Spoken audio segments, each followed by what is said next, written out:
How to manage multiple passions. So, hey, we love doing a number of different things. We have a number of different interests, and I don't see this slowing down anytime soon. There are more and more things that people can try, more and more inventions in the world today than ever before. And the fact is we're like innate hobbyists. We love tinkering with this and that.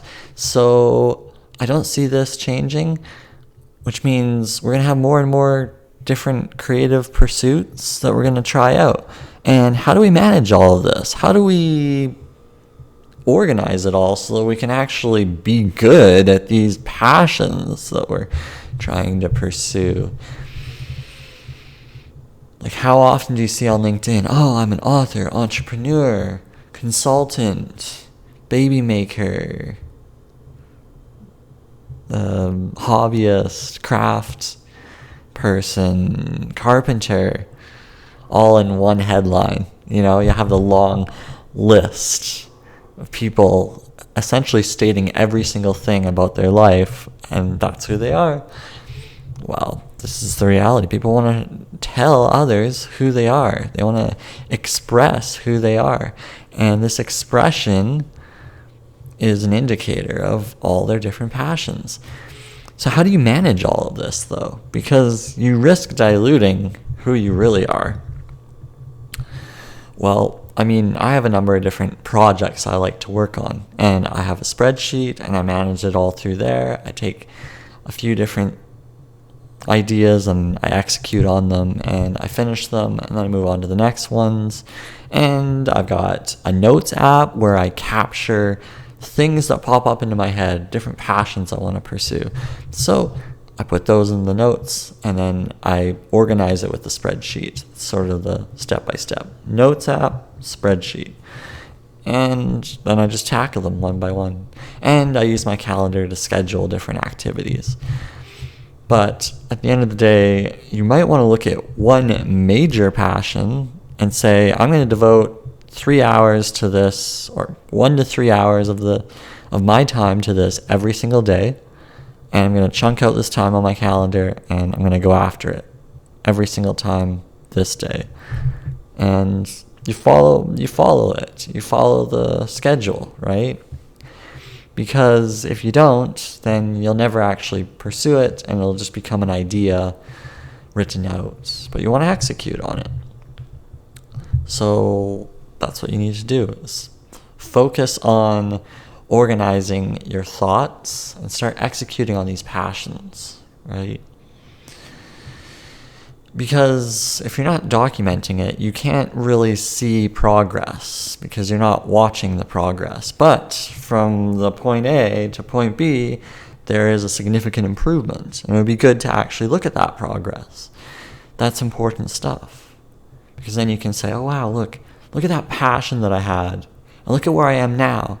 You start documenting that, then you can see real quality material, and that's important. To see progress, to keep you motivated, to keep you going. If things aren't growing, you're not going to see progress, so you will stop, and that's no fun. There are a number of creative pursuits that I have, and I've gone short bursts, and then I've stopped, and I'm like, oh, it could be so much more, whether it's writing a book, or maybe drawing something. There's times where you just don't have the motivation to do it, but if you can sort of stick on that train, you can get back onto it, right? Knowing that this is what you want to do, then you can keep pushing through, and that's important, to keep pushing through. Managing passions, it's like managing people. You have to communicate with yourself, figure out this is what I need to do, and you figure out how you're going to promote it and tell others as well. That's always a challenge, right? It's marketing and self-promoting your own ideas. I struggle with it. I'm not one for self-promotion, but I know that if I don't do it, no one will know who I am.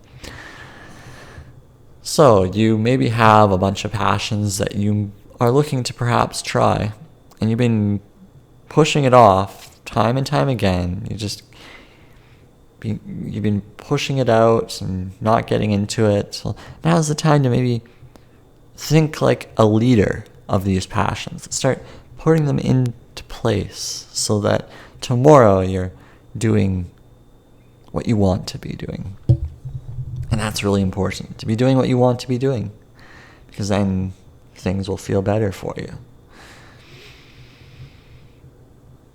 And the days that you don't want to do anything, well,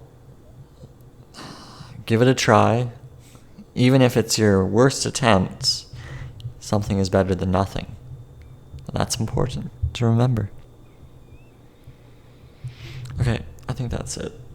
I mean, I hope that's helpful in terms of managing these passions, right? I mean, I'm giving you the ideas of what I do. I get it all out of my head and clear my head, and then I fill my head with actions to actually pursue these passions. Figure out your workflow, lock it in, and go for it. Anyway, best of luck. Thanks for tuning in. Till next time. Bye.